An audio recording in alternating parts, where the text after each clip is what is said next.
grateful and touched that you all would be here on a Saturday when finals are coming up soon. So thank you so much for doing this and for taking the time to do it. As Duke students, we know that there are a lot of expectations that are placed upon us. We're expected to have a plan, to be actively engaged in planning for our futures, to be leaders of tomorrow, or at least aspire to be. We're expected to be active in our own learning, to be studying hard, to attaining good grades, and taking academic, rigorous work. We're expected to be good students and also to be heavily involved in other activities and clubs, sports or entrepreneurship or service. We're expected to be good people who make a difference in this world, who want to make an impact. People who will go by, overcome any obstacles, do what is right, and accomplish what we set out to do. These are the expectations that society has put on us. Essentially, it seems like they expect us to be perfect. But, like we all know, that's impossible, really. I know in my own life, I've fallen short of the expectations that Duke has set for me, of the expectations my family and friends have set for me, and the expectations I've set for myself. Honestly, I think we all fall short. We all make mistakes. And in my life, I know that I'm a person who's been really hard on myself over the past few years. I've been caught up in the things that I've been doing wrong and its effects on other people. And sometimes I wonder, why am I here at Duke? I don't have leadership experiences. I don't have an internship experience. I haven't done any research. So am I a failure? And on a superficial level, in grades, I was diagnosed with severe anemia last semester, and I couldn't attend class for more than a month.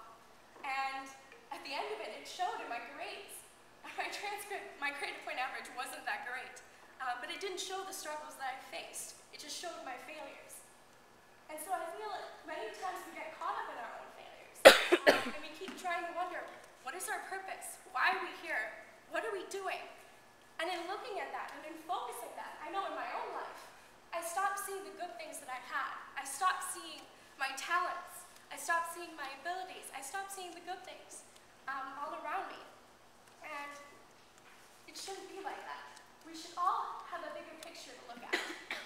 There is something more in life. And for me, I found that in my faith. In John 3:16 it says, "For God so loved the world that he gave his only son, so that whoever believes in him shall not perish but have eternal life." What does that mean for me? I believe in a God that is good, that is compassionate, and is merciful. And it never fails to astonish me that in his eyes, if I'm truly sorry for all my mistakes and my failures and my faults, then my sins are forgiven. But more than that, they're forgotten. Have you ever sat down and imagined all the things that you have done wrong? You always think about them. They don't leave you. You never forget. But have you ever thought what it would be like if all of those things were forgotten? And it's amazing to me to think that they are, that God forgives them all. Remembering this reminds me that I shouldn't feel guilty. I shouldn't be a slave to my guilt and to my worries about this and to my fears and to my faults. And instead, I should be joyful. I should think about how my sins have been erased and how God is there for me and how he loves me and takes care of me. If you yourself have fallen short by Duke standards or your family or friends' standards or your own standards, there's hope for you too. You don't need to be a slave to that. We're about to sing a song called Mercy by One Republic. And a particular lyric that stands out for me is, "A tragedy seemed to be over now. A tragedy it seemed to be. Why am I on my feet again?" And my answer is, I'm on my feet again because I remember God's love and mercy. And that's what we're singing about. And I ask you to think about that as well. Story.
Bye.